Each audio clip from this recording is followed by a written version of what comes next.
Well, looks like I got the weekend free, so I started doing a little more work. I got that pilot done. I got a homemade putty in there.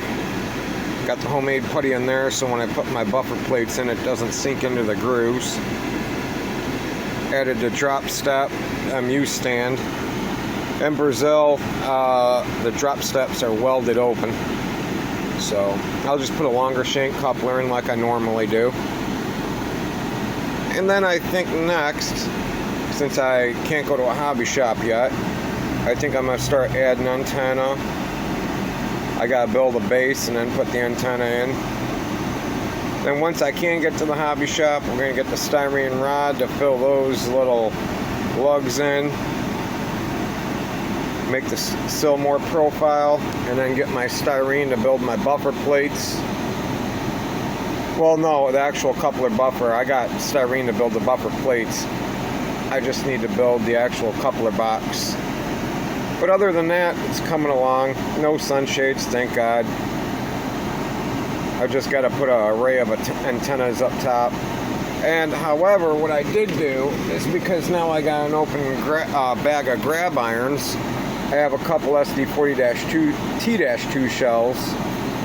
So I started putting grab irons in, because when you drive a truck for a living, those bags, I don't want it working open. So slowly but surely, this is either going to become my 9511, which was an ex-Real Grand, or it's going to become my 9513. 9511 was in a derailment in 2013 and was scrapped on site. So I got an open bag of lip rings too. I just want to get them all glued in. Now on this one, I got to be careful when I put the rear grab irons in. It doesn't interfere with the decal. Same up front. I got to put the blink headlight casting in as well. But at least I'm getting the grab irons in. Don't even have to glue them, just to get them in so they don't wind up missing. I paid enough. These detail parts are getting to be expensive. And then my Veely U30C, which would be my second one. My first one is at my buddy's house. Really not detailing it too much, but I got the pilots closed up. Plows going up front. Cab has been primed. Make sure all my windows that I didn't want have now disappeared.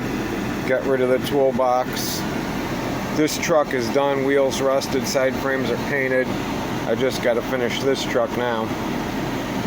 But other than that, it looks like I'm sitting for the weekend, so I'm going to town on the SD40-2. If I'm still here Sunday, I'm going to work on the U30C, getting his lead truck done.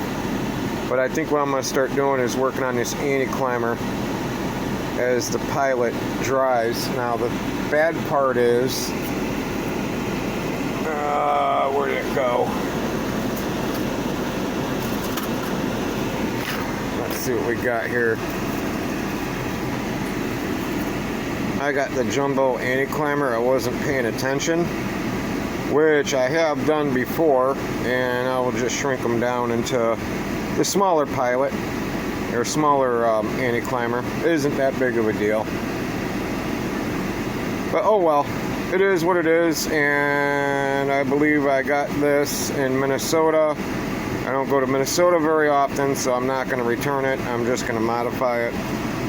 No biggie, because as a driver, it's not like these engines are going to get painted right away. But at least I'm putting in the effort. And what I really love is people saying, oh, I don't have time to do this. I'm an over-road driver. If I can detail a locomotive, anybody can. I even used to do this when I worked on the railway. I used to build rail cars in the locomotive. Used to get Fratashi cars. And I think that time I was modeling Chicago Northwestern, so I was getting them at the Valley Roundhouse in LaSalle, and I'd get on my freight train, and in between Wedren and Eola, I'd build a freight car. But that's it. I'm out.